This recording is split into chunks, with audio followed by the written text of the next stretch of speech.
이스라엘-이란 분쟁이 고조되면서 중동의 핵 위기에 대한 우려가 나오고 있습니다. 15일 영국 더타임스에 따르면 이란이 핵무기 프로그램 확대를 선택할 시점이 어느 때보다 가까워진 것으로 분석했는데요. 현재 이란은 공식적으로 핵무기 미보유국이지만 대한민국과 함께 핵무기 개발에 가장 근접한 국가로 평가받고 있습니다. 그러니 미국의 제재만 신경 쓰지 않는다면 언제라도 핵 개발이 가능한 국가인데요. 이걸 두고만 볼 이스라엘이 아니기에 이란의 핵시설을 공격하거나 전면전을 선택하는 등 직접 행동에 나설 수 있습니다. 이란 역시 이스라엘을 함부로 건드리지 못하는 이유 중 하나가 바로 핵이란 카드가 있기 때문인데요. 그런데 이스라엘은 어쩌다 핵무기 보유국이 되었을까요? 아마도 많은 독자분은 미국 정계, 금융 언론계 등에서 유대인의 영향력이 워낙 세다 보니 이스라엘의 핵 개발 역시 미국의 비호 아래 진행된 것으로 생각하시는데요. 이는 사실과 다릅니다. 그래서 오늘은 이스라엘이 핵을 갖게 된 비사를 준비했는데요. 대한민국이 처한 현실과 비교해보면 상당히 흥미로운 주제일 것입니다. 여러분의 구독과 좋아요가 꺼리튜브 운영에 많은 힘이 됩니다. 이란은 지난 2015년 유엔에서 핵 프로그램 동결의 대가로 경제 제재를 해제하는 내용의 이란 핵 합의에 대한 포괄적 공동행동 계획에 서명했습니다. 그러나 여기서 변수가 발생하는데요. 2018년 도널드 트럼프 당시 미 대통령이 이 합의를 일방적으로 파기하면서 이란 역시 국제원자력기구 4차를 중지하고 우라늄 농축 농도를 높여왔습니다. 핵무기에 쓰이는 우라늄은 농도가 90%가 되어야 하는데요. 일단 농도 60%에 도달하면 90% 농축까진 큰 기술적 어려움이 없으며 이란은 이미 농도를 84%까지 끌어올린 것으로 추정되고 있습니다. 미국 시사주간 뉴스위크에 따르면 이란이 보유한 60% 농축 우라늄은 약 121.5kg으로 이론적으로 60% 농축 우라늄 42kg으로 핵탄두 1개를 생산할 수 있으니 현재 최소 3개 이상의 핵탄두를 만들 수 있는 양이라고 할 수 있습니다. 군축협회 전문가 켈시 데이븐포트는 이란이 마음만 먹는다면 6개월 안에 만들 수 있을 것이라고 예측했는데요.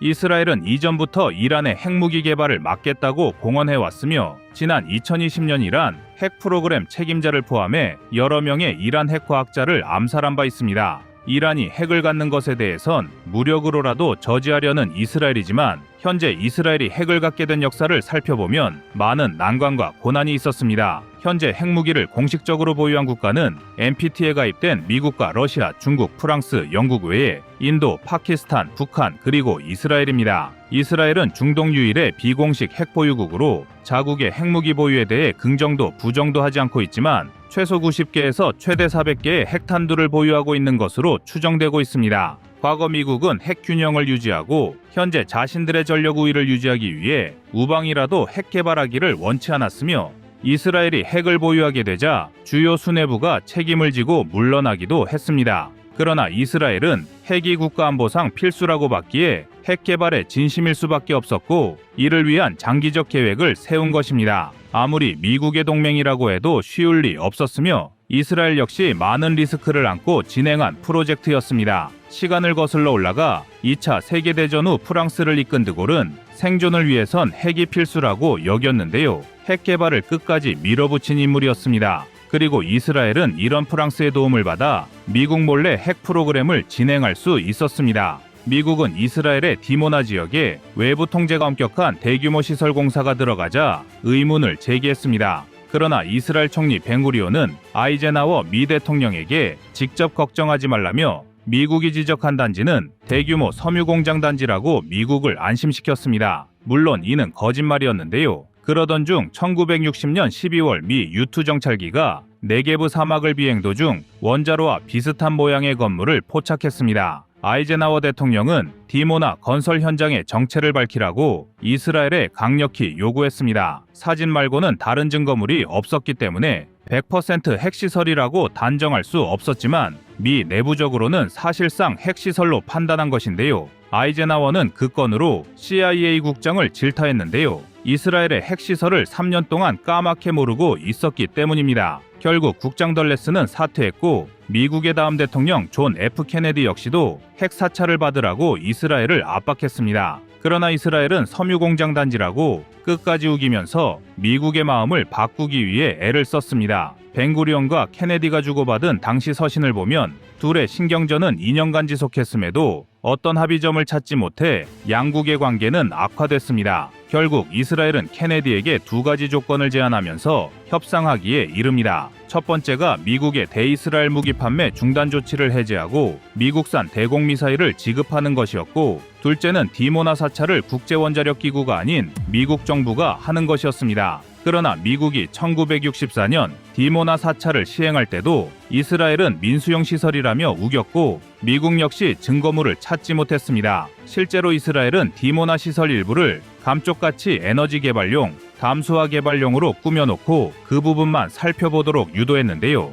훗날 폭로된 내용을 보면 이스라엘 정부가 플루토늄 분리시설, 폭탄 부품 제조실로 통하는 지하 통로 등을 가짜 벽으로 막고 위장한 것이었습니다. 그렇게 이스라엘 핵 개발을 밝히는 직접적 증거를 잡지 못한 미 정부는 결국 핵 개발을 중단하라고 압박할 명분까지 잃은 꼴이 됐습니다. 일부 아랍 매체와 반이스라엘 측은 이 같은 상황을 근거로 케네디의 암살 배후에 모사드가 있는 것 아니냐는 주장하기도 했습니다. 그리고 1968년에 CIA의 보고서 하나가 존슨 대통령 앞에 올라갔습니다. 물증은 없지만 이미 이스라엘이 핵무기를 보유했다고 봐야 한다라는 내용이었습니다. 또 그의 펜실베니아 지역에서 분실된 고농축 우라늄 약 272kg이 이스라엘로 넘어갔다는 FBI의 수사 결과도 보고됐습니다. 백악관 참모진들은 어차피 이스라엘이 핵 개발에 성공한 마당에 괜히 사찰을 감행했다가 중동 지역에서 통제불능의 핵 확산 현상이 벌어지는 건 아닌지 걱정했습니다.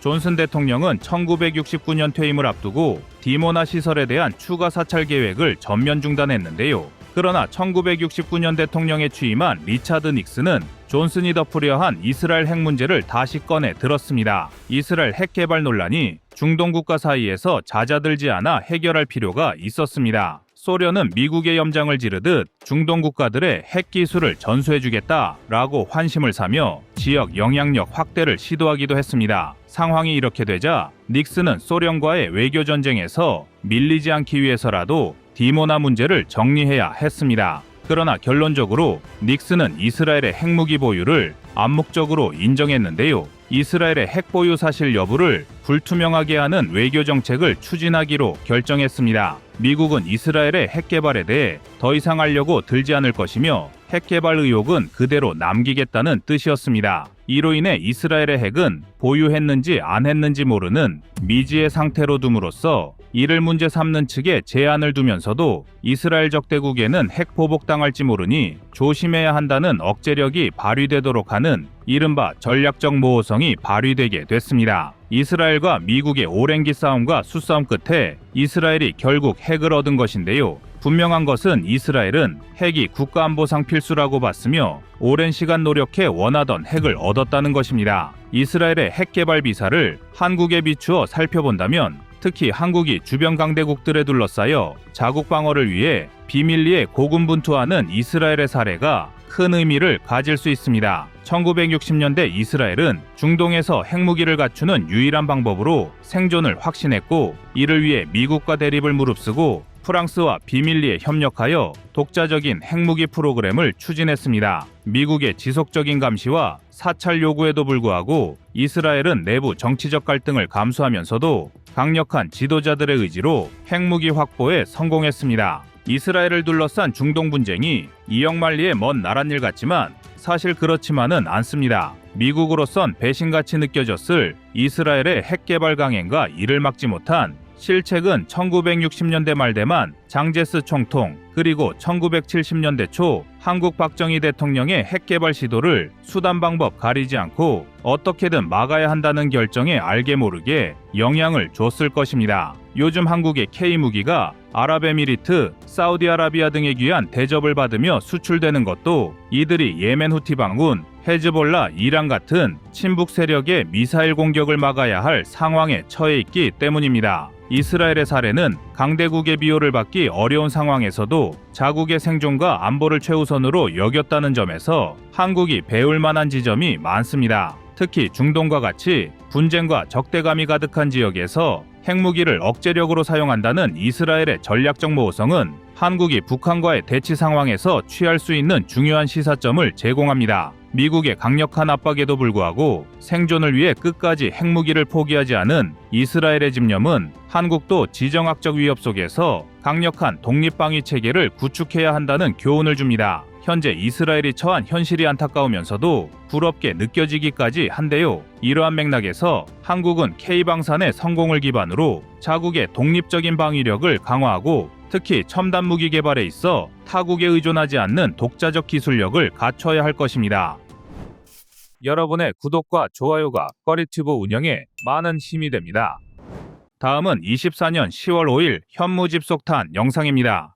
건군 제70 6주년 국군의 날 기념행사에서 전 세계군 전문가들의 관심을 독차지한 것은 단연 현무5였습니다. 20m 길이에 2m 내외의 직경, 9톤 수준의 탄두 중량을 가진 현무5는 재래식 미사일임에도 불구하고 전술핵과 맞먹는 파괴력을 낼 수 있으며 마하 10 이상의 속도로 낙하하며 100m 이상의 지하까지 파고 들어갈 수 있는 초고위력 미사일입니다. 국군의 날 기념식 직후 미국, 유럽 등 내로라 하는 군사강국들이 즐비한 지역에서도 한국의 현무5를 다룬 특집 기사를 작성하며 강력한 파괴력과 성능에 주목하고 있는데요. 그런데 한국이 자랑하는 미사일 전력은 현무5만 있는 것이 아닙니다. 현무의 이름 뒤에 붙은 숫자에서 눈치챌 수 있는 것처럼 현무 시리즈는 다양한 버전의 미사일을 통해 끊임없이 진화하며 우리 대한민국의 미사일 전력을 전 세계에서도 최고 수준으로 끌어올린 전력입니다. 사거리가 180km 수준에 불과했던 현무1은 전량 퇴역했지만 현무2부터 현무5까지 다양한 형태의 미사일 전력을 보유하고 있으며 이 중에서 일부 현무는 또다시 성능 개량을 통해 적성국에 대한 도발 억지력을 한 차원 더 끌어올릴 전망입니다. 우리가 가장 주목해야 할 현무 시리즈는 현무 3D, 현무 4-4, 현무 5A입니다. 특히 현무 5A는 탄두의 중량을 약 6톤 수준으로 줄이되 그 대신 집속탄을 탑재하도록 개량된다는 점에서 현무 5와는 차원이 다른 파괴력을 선보일 예정입니다. 집속탄은 하나의 탄두 안의 자탄이라 불리는 여러 개의 소형 폭탄을 탑재한 무기체계로서 미사일이나 포탄이 목표 지점에 도달하면 공중에서 분리되어 넓은 면적의 지역에 다수의 자탄을 투하합니다. 이를 통해 한 번의 공격으로 넓은 범위를 괴멸시킬 수 있는 장점이 있지만 한편으로는 집속탄의 위험성을 두고 악마의 무기 중 하나로 평가하거나 국제사회에서 금지 협약을 만들기도 하는 등 공포의 대상으로 취급되는 무기체계입니다. 한국은 이미 자주포와 다연장 로켓에 집속탄을 접목하여 압도적인 지상 화력을 구축하고 있는데 여기에 더해 현무5A의 개발까지 시도하며 상상을 초월하는 파괴력을 확보할 것입니다. 현재 한국이 사용하는 집속탄 중 가장 강력한 파괴력을 보여줄 수 있는 것은 천무가 사용하는 227mm, 230mm 무유도 로켓과 미국으로부터 도입한 CBU-105 폭탄입니다. 227mm 로켓은 644개의 자탄을 탑재하고 있고 230mm 로켓은 518개의 자탄을 탑재하고 있는데 천무가 집속탄을 사용하게 되면 축구장 3개 이상의 면적을 파괴할 수 있으며 약 6,500평의 면적이 일시에 소멸하는 것을 의미합니다. 또한 CBU-105는 한 발의 폭탄만으로 지상에 위치한 40대 기갑 차량을 완전히 무력화할 수 있다는 평가를 받는데요. 하지만 집속탄을 탑재한 현무5A가 탄생한다면 대한민국이 보유할 전력은 이들을 가뿐히 뛰어넘습니다. 천무에서 운용하는 230mm 로켓의 탄두 중량은 120kg으로 현무5A의 탄두 중량인 6톤과 비교하면 고작 50분의 1에 불과합니다. 그렇다면 산술적으로 현무5A에 탑재될 집속탄은 천무가 낼 수 있는 집속탄의 살상력보다 최소 50배 이상의 화력을 낼 수 있다는 것을 의미하는데 이는 집속탄을 탑재한 현무가 이론적으로 무려 32만 5천 평을 초토화할 수 있다는 것을 의미합니다. 평양에서 가장 넓은 면적의 시설물은 흔히 주석궁으로 불리며 김일성, 김정일의 시체가 전시되어 있는 금수산 태양궁전인데 건축 면적은 약 10,000평, 전체 부지 면적은 약 100만 평이 넘는 규모입니다. 과거부터 한국에선 통일이란 주석궁에 태극기가 휘날리는 것이라는 말이 있는데 이처럼 주석궁의 파괴는 북한의 몰락이란 상징성을 불러오는 장소이며 32만 평을 초토화할 수 있는 현무5A의 배치가 완료되면 단 3발만으로 주석궁이 위치한 모든 부지를 일시에 소멸시킬 수 있는 것입니다. 북한이 현무5의 공개만으로도 각종 망언을 쏟아내며 민감하게 반응하는 것은 이처럼 현무5의 위력을 뛰어넘는 신형 미사일이 연달아 대기 중이기 때문입니다. 또한 현무의 진화는 현무5에만 국한된 것이 아닙니다. 또 다른 현무들도 연달아 성능을 개량하며 적성국의 숨통을 조이기 위해 준비 중인데요. 먼저 현무3D는 최대 사거리를 3000km 이상으로 확장한 순항미사일로 개발 중인 무기 체계입니다. 현무3 계열은 탄도미사일로 개발된 다른 현무들과 달리 유일하게 순항미사일로 개발되었는데요. 순항미사일은 저고도로 비행할 수 있어 적 레이더에 탐지될 가능성을 줄여 요격당할 확률이 낮다는 전술적 장점을 지니고 있으며 장시간 작동하는 제트 엔진을 탑재할 수 있어 로켓에 비해 사정거리 확보가 유리합니다. 순항미사일은 이러한 전술적 장점을 바탕으로 탄도미사일과 차별화된 전술적 이점을 제공하기 때문에 한국은 탄도미사일로 개발된 다른 현무 시리즈와 더불어 순항미사일로 개발된 현무3를 운용해왔습니다.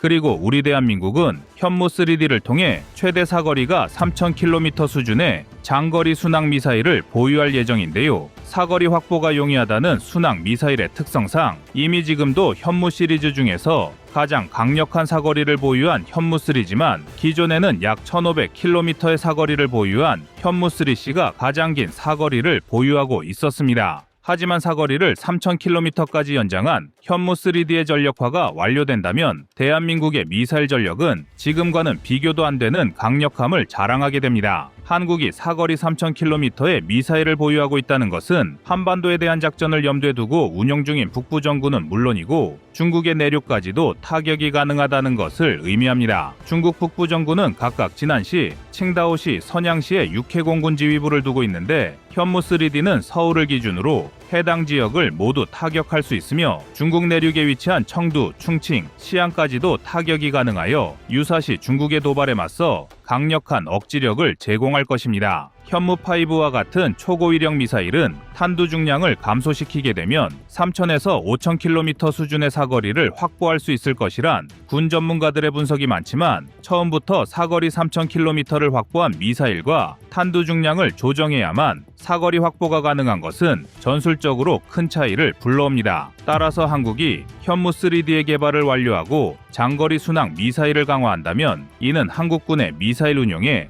유연성을 제공할 수 있습니다. 이외에도 현무는 잠수함 발사 탄도미사일로도 활용할 수 있다는 장점을 가지고 있습니다. 잠수함 발사 탄도미사일로 개발된 현무 시리즈는 현무4-4로 불리는 미사일이며 이번 건군 제76주년 국군의 날 기념식에서는 기존의 1, 2차 시험 발사 영상에서는 볼 수 없었던 발사 영상이 공개되며 그 성능을 과시했습니다. 잠수함의 무기 체계라는 점에서 비록 국군의 날 기념식에는 실물을 선보일 수 없었지만 현무4-4의 새로운 모습을 담은 영상이 공개된 것만으로도 현무 시리즈가 앞으로 더욱 강력한 모습으로 진화하고 있다는 것을 엿볼 수 있었습니다. 현무4-4는 2021년에 처음으로 시험 발사에 들어간 이후 북한, 중국, 일본이 모두 한국을 견제하는 발언을 하고 있으며 반대로 대만은 한국의 SLBM 능력을 인정하며 자신들도 중국에 맞서 신형 잠수함과 미사일 체계를 갖춰야 한다는 반응을 내놓기도 했는데요. 다만 일각에서는 핵탄두가 없다는 이유만으로 현무4-4의 전략적 가치를 폄하하는 일부 시각도 제기되고 있습니다. 이들이 주장하는 논리 중 하나는 탄도미사일은 탄두 중량을 증가하는 것에 한계가 있어 핵탄두가 아니면 위력이 높지 않다는 의견입니다. 하지만 이러한 논리라고 한다면 핵무기 자체가 없는 한국은 어떤 탄도미사일을 개발하더라도 효율이 떨어진다는 어처구니 없는 논리로 이어질 수 있습니다. 비록 핵탄두가 없어 미사일의 파괴력이 떨어질 수 있는 것은 사실이지만 현무4-4가 존재함으로 인해 한국은 지상 이외에도 북한의 주요 시설을 타격할 수 있는 하나의 전략적 수단을 더 확보할 수 있었으며 특히 위치를 파악하기 어렵다는 잠수함의 전략적 이점을 고려할 때 잠수함에서 적성국을 타격할 수 있는 현무4-4의 존재는 그 자체만으로도 상당히 중요한 전략적 강점을 제공합니다. 또한 한국이 현무4-4를 기점으로 SLBM을 보유하고 그 기술을 축적한다면 훗날 핵무장에 성공하였을 때 보다 손쉽게 핵탄두를 장착한 SLBM을 개발할 수 있어 현무4-4의 전략적 가치는 절대 약하지 않은데요. 한국은 현무4-4를 기반으로 한 차원 더 강력한 성능의 SLBM도 개발에 착수한 상태이기 때문에 향후 미국의 트라이던트와 비견될 수 있는 SLBM이 탄생할 예정입니다. 이처럼 현무 시리즈는 현무5 이외에도 이미 강력한 성능을 보유하고 있을 뿐만 아니라 거듭되는 성능 개량 계획을 통해 대한민국의 미사일 전력을 지금보다 더욱 발전시킬 예정입니다. 연일 계속되는 적성국의 도발들 속에서 보다 강력한 억지력을 갖춘 신형 현무의 개발이 이어지길 바라겠습니다. 여러분의 구독과 좋아요가 꺼리튜브 운영에 많은 힘이 됩니다.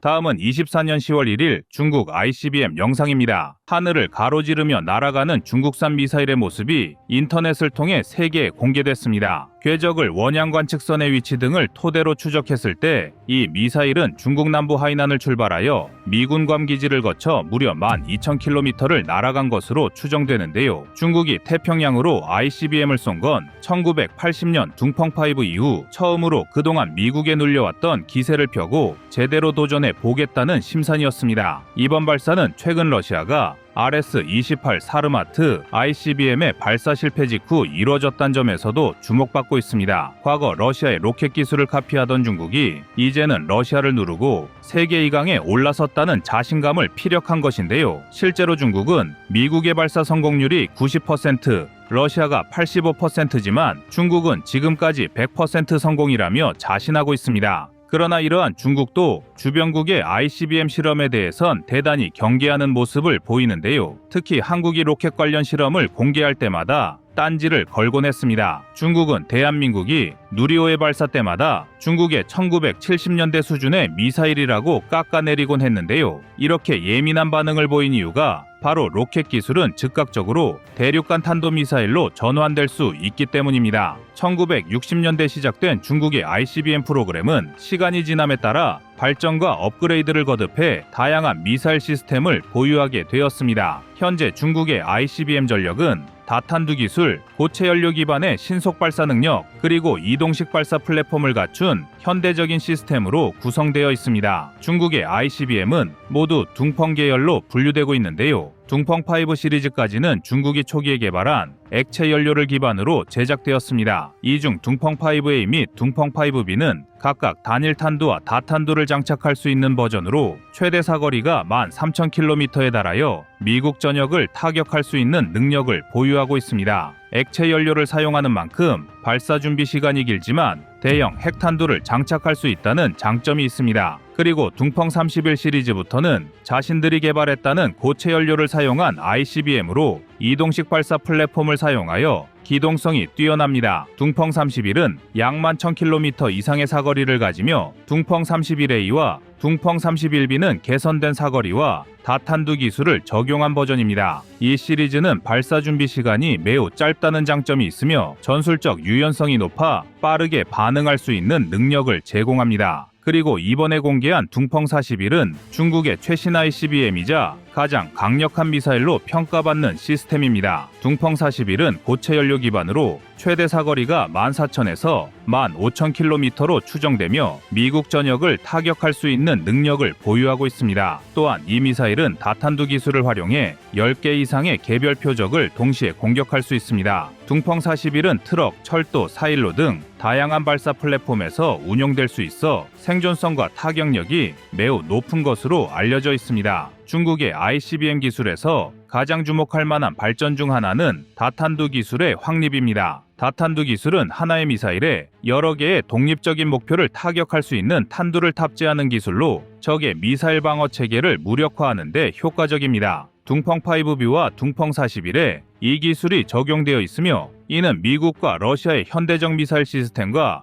유사한 수준을 보여줍니다. 중국은 초기 액체 연료 기반 미사일에서 고체 연료 기반 미사일로 전환하면서 발사 준비 시간을 대폭 줄였습니다. 고체 연료 미사일은 발사 준비 시간이 짧고 유지 보수가 쉬워 실전에서의 효율성이 높습니다. 둥펑 31 및 둥펑 41과 같은 고체 연료 기반의 ICBM은 발사 플랫폼의 기동성까지 겸비해 생존성을 강화하고 있습니다. 중국은 ICBM을 고정된 사일로에서 발사하는 것뿐만 아니라 이동식 발사대를 통해 발사할 수 있는 능력을 갖추고 있습니다. 이동식 발사대는 트럭, 철도 등의 플랫폼을 통해 미사일의 위치를 유동적으로 변경할 수 있어 적의 타격에서 살아남을 가능성을 높입니다. 이는 중국의 핵전력에 대한 생존성을 크게 향상시킵니다. 중국은 우주 기술에서도 상당한 발전을 이루었으며 이는 ICBM의 정확성과 효율성 향상에 기여하고 있습니다. 위성 및 지상 기반의 정밀 유도 시스템을 통해 ICBM의 타격 정확도를 높이고 있으며